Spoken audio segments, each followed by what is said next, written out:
Vamos a empezar hablando un poco del contexto histórico en el que apareció lo que llamamos el protestantismo o el luteranismo, y después hablaremos de las palabras que utilizamos normalmente para referirnos a este fenómeno histórico. Hay que entender que a comienzos del siglo XVI, en la Iglesia había, como siempre ha habido, muchos problemas. Eso no era nuevo, ni lo ha sido, no lo fue en aquel momento, ni antes ni después. Es decir, no podemos pensar que surgiese el protestantismo como una consecuencia de los problemas internos de la Iglesia, porque esos problemas internos han existido en el XV y en el XIV y en el XIII y en el XI y en el XII, y después de esa época no han dejado nunca de existir. Por lo tanto, hay que buscar cuál es el hecho diferencial o cuál es el fenómeno histórico. Ahora vamos a hablar durante un rato largo de Martín Lutero y del movimiento que comenzó a principios del siglo XVI, que realmente dividió en dos la cristiandad y ha seguido dividida desde entonces, la cristiandad occidental. Y el primer hecho que tenemos que tener en cuenta es el contexto histórico en el que eso se produjo, porque normalmente entendemos que el luteranismo apareció como consecuencia de los problemas que la Iglesia tenía, que la Iglesia ofrecía un espectáculo que era poco edificante y que de resultas de esto apareció, digamos, este fenómeno de rebelión en su interior. Esto es desenfocar completamente el problema. O sea, la Iglesia en aquel momento, por supuesto, no presentaba precisamente un espectáculo que fuese muy edificante, tenía muchos problemas. Los tenía en el XVI, pero también los tenía en el XV y también los tenía en el XIV, y de hecho los ha tenido siempre desde que existe. Y después de entonces también los ha tenido. Por tanto, el factor desencadenante de lo que llamamos el luteranismo o el protestantismo no debe buscarse ahí, sino en una situación histórica bastante más compleja que esa, que si nos ceñimos a los religiosos se nos escapa por completo, pero que hay que tenerla muy en cuenta para comprender la envergadura del problema que se genera en ese momento. Y el problema diferencial, o lo que sucede en ese momento en Europa, que no sucedía antes ni ha sucedido después, es que está comenzando un gran imperio, un imperio que lleva el nombre de España, y que ese imperio, a la cabeza del cual está, por cierto, un príncipe, o sea, luego un emperador, ¿no? Pero que no es español de nacimiento en absoluto, que es flamenco, que no aprendió el español hasta que fue adulto, que fue aceptado en España como tal rey que era hereditario después de un momento inicial de resistencia con las comunidades, pero que duró poquísimo, y que concibió un proyecto de unidad europea, esa Universitas Christiana, a la que él se refiere tantas veces, que fue, digamos, el gran proyecto de su vida. Él recibe una herencia dinástica extraordinaria de sus 4 abuelos, ¿no?, que son la reina de Castilla Isabel y Fernando el Católico, y por el otro lado, de su padre Felipe el Hermoso, la enorme dinastía de los Habsburgo y María de Borgoña. Es decir, en sus manos cae una herencia extraordinaria y él tiene iniciativa suficiente como para pensar que está en condiciones de ponerse a la cabeza de un proyecto de unidad europea extraordinario que tuvo en España, digamos, su fuente fundamental de apoyo. Y ese es el contexto que hay que tener muy en cuenta. Es decir, vamos a colocarnos en 1517. ¿Qué es lo que sucede exactamente en 1517, ese 31 de octubre que todo el mundo conoce, ¿no? Tenemos un emperador que acaba de ser nombrado emperador, muy joven, jovencísimo, vamos, es casi un adolescente. Es evidente que él no ha sido el que ha conseguido, digamos, maniobrar en el Sacro Imperio Romano Germánico, que es lo que después, mudando el tiempo, será Alemania, entonces dividida en un montón de unidades territoriales muy pequeñas y fragmentada políticamente sin unidad ninguna. Ha sido más bien su abuelo Maximiliano, el que, teniendo en cuenta que, bueno, que ese nieto que parece listo y capacitado tiene una herencia española muy potente, ha conseguido con las rentas de Castilla, realmente lo que posibilita que Carlos V llegue a ser emperador son las rentas de Castilla y la habilidad extraordinaria del cardenal Gattinara, italiano. Ese imperio siempre fue multinacional,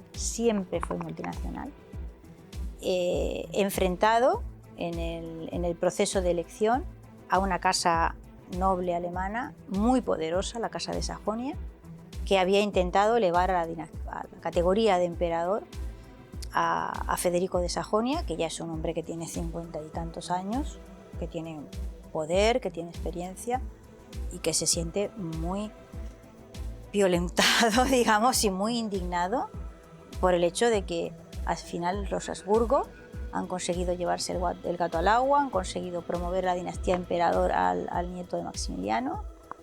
Para él es un niñato, en definitiva, alguien para el que, digamos, él no se considera en absoluto inferior o diferente en el nivel, decir, o sea, tú para mí eres uno como yo, o sea, tú eres un príncipe alemán más.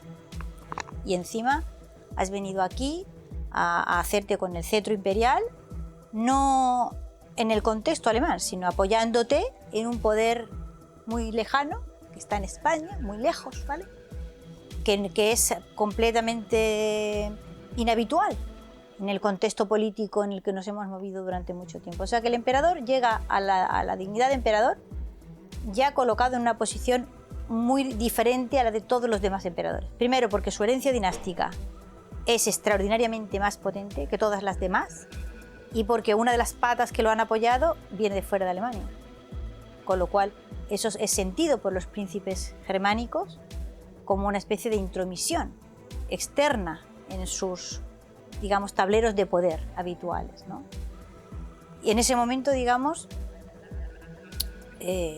entre la oligarquía alemana, las grandes aristocracias alemanas, esas clases nobles, que se sienten ninguneadas, que se sienten un poco arrinconadas por ese emperador joven que tiene un enorme poder, y su poder ya no depende solo del Sacro Imperio. Su poder viene muy mucho de España, de la enorme herencia de su madre, de los tercios de Castilla, de las rentas de Castilla, y que para colmo de los colmos, encima le ha caído en suerte un mundo nuevo. O sea, encima, además, es que ese emperador parece que se va a hacer emperador como del Japón, ¿no? O sea, esas tierras ignotas que hay al otro lado del mar, y que encima también, por si algo le faltara al niño, le cae encima el nuevo mundo, ¿no? Es como para estar como muy cabreado, con perdón de la expresión, y como muy indignado. Y en ese contexto aparece Martín Lutero. Martín Lutero, que aparentemente lo que hace es criticar cosas que en la Iglesia estaban mal. Y es verdad que estaban mal. Eso no es mentira. Ahora, normalmente tendemos a suponer que si uno critica a alguien porque hace algo mal, es que uno no lo hace mal él mismo, ¿no? Es decir, todo el asunto que desencadena esa mítica clavada de las 95 tesis en la puerta de la iglesia de Wittenberg, ¿no? Las indulgencias, ¿no? Martín Lutero se rebela contra esas indulgencias, pero hay que tener en cuenta 3 o 4 detallitos que no son menores. Tenemos, por lo tanto, a ese emperador joven, con una enorme herencia dinástica, que ha molestado a todas las grandes casas alemanas, que tiene una parte grande de su poder sustentado o que se apoya en algo que está fuera de Alemania, y eso descontextualiza muchísimo la situación. Con esa gran idea de la Universitas Christiana, en la que han colaborado, digamos, grandes pensadores europeos como Erasmo de Róterdam, como los Vives nuestros, es decir, no es solamente una idea política, es también una idea moral de cómo tiene que existir Europa. Claro, evidentemente, el soporte que necesita ese gran proyecto de unidad europea, condición sine qua non, es la existencia de una unidad religiosa, es decir, una uniformidad en cuanto a los principios morales con los que nos vamos a organizar, ¿no? O sea que nada podía hacer más daño a aquel proyecto de unidad europea que la creación de un conflicto religioso. Nada podía hacer más daño, y de hecho lo hizo, y de hecho lo impidió, o sea, se lo cargó. En ese sentido, cumplió con su misión a la perfección, ¿no? Así que cuando Martín Lutero, ese 31 de octubre, clava supuestamente, después hablamos de esto, de las 95 tesis, y denuncia la existencia de esas indulgencias, que nos parecen hoy inmorales y probablemente tienen su lado inmoral, puede que sí, pero tenemos que explicar qué son esas indulgencias ¿Y contra qué indulgencias se levanta o protesta Martín Lutero, ¿no? Y como no está claro que todo el mundo sepa qué eran exactamente las indulgencias, pues yo voy a explicarlo, porque igual alguien no sabe lo que son, ¿no? Es mentira lo que se dice habitualmente de que las indulgencias eran un papel que se compraba con dinero para que la Iglesia te perdonara los pecados. Eso es falso. ¿De acuerdo? La indulgencia es una forma de penitencia. Nosotros, los cristianos o los católicos, pensamos que uno peca, te confiesas, te imponen una penitencia para lograr limpiar, digamos, ese pecado, limpiar tu alma. Y eso se hace de muchas formas. Se hace con oración, se hace con limosna, por ejemplo, también, ¿no? Bueno, pues la indulgencia no es más que una limosna que tiene un nombre propio. Es decir, tú no das limosna a la Iglesia para cualquier cosa, para que la Iglesia disponga como mejor considere de eso que tú le estás dando, de ese dinero que tú le estás dando, sino que en concreto yo voy a dar mi dinero, o sea, mi limosna va para este fin. Y en ese momento había, digamos, una gran campaña porque estaba construyendo la Catedral de San Pedro en Roma, la gran basílica de la cristiandad, ¿no? Entonces había indulgencias, o sea, limosnas, que eran como un cheque, simplemente. O sea, mi limosna va para que se construya San Pedro en Roma. Y es contra esas indulgencias contra las que Lutero va. O sea, Lutero no se opone a las indulgencias que se vendieron para construir la Catedral de Colonia, en Alemania. No, esas no. Ni tampoco las indulgencias con las que se construyó el monasterio de Melk, en Alemania. No, esas no. Solo las que se están vendiendo para construir la Catedral de San Pedro en Roma. Luego, esto es importante que lo tengamos en cuenta. Primero, que las indulgencias no son esa compra de perdón que normalmente encontramos en cualquier texto que busquemos. Te dicen, las indulgencias es que se compraba el perdón. No, eso no es así. El perdón no se compraba, ¿vale? Era una limosna con nombre propio. Nos puede parecer mejor o peor, moralmente, pero no son exactamente lo que la propaganda protestante nos ha dicho que era.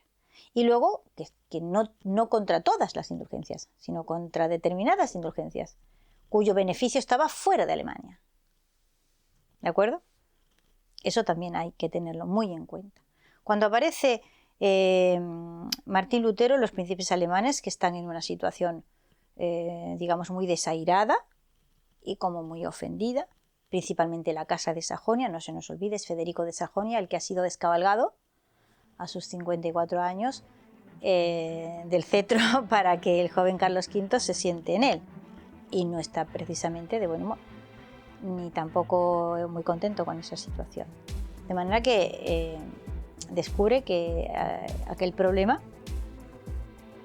aumentado y desarrollado puede convertirse en una verdadera bomba en el seno de ese Sacro Imperio Romano Germánico, ampliado a todo lo que era la dinastía del emperador Carlos V, ampliado a la idea de gran proyecto europeo como Universitas Christiana. Y lo van a cuidar, lo van a mimar a lo largo del tiempo hasta convertirlo en realmente un problema tremendo. Podemos pensar, ¿qué problema para la Iglesia? ¿No? ¿O qué problema para el imperio? Cierto, pero qué problema para para aquellos territorios en los cuales esta dificultad se genera, porque claro, no se provoca un terremoto eligiendo qué casas se caen abajo y qué casas no, ¿vale? El terremoto se provoca y el terremoto lo remueve todo. A veces a mi favor, pero a veces en absoluto a mi favor. Y como todas las tendencias, digamos, antisistema, en el sentido de que cuestionan el statu quo del poder en cualquier territorio, es muy difícil de controlar. Todas las revoluciones son difíciles de controlar. Y la que se provocó en este momento, como primera instancia, genera en el 19, 20, 21 una guerra brutal en el territorio del Sacro Imperio, sobre la que se pasa siempre de puntillas, pero que dejó, porque claro, tú predicas que es necesario la creación del reino de Dios en la tierra, que no hay que obedecer la jerarquía, que no hay que, bueno, pues entonces aquí no se obedece a nadie. O sea, si ya no hay que obedecer, pues no se obedece a nadie. Oye, a los señores tampoco. Y aquello provocó lo que se ha dado en llamar, y los historiadores llaman la guerra de los campesinos, que fue una convulsión social brutal dentro del Sacro Imperio y que se llevó por delante en los campos de batalla 100.000 vidas y en la represión posterior unos 50.000 más. Fue una verdadera carnicería, hasta que los príncipes alemanes consiguieron hacerse con el control. Lutero en un primer momento alienta esa rebeldía y luego comprende que es absolutamente necesario, si él quiere sobrevivir principalmente, abandonar el territorio de la revolución y colocarse en el lado de los príncipes, ¿no? Y eso es lo que hace, en definitiva.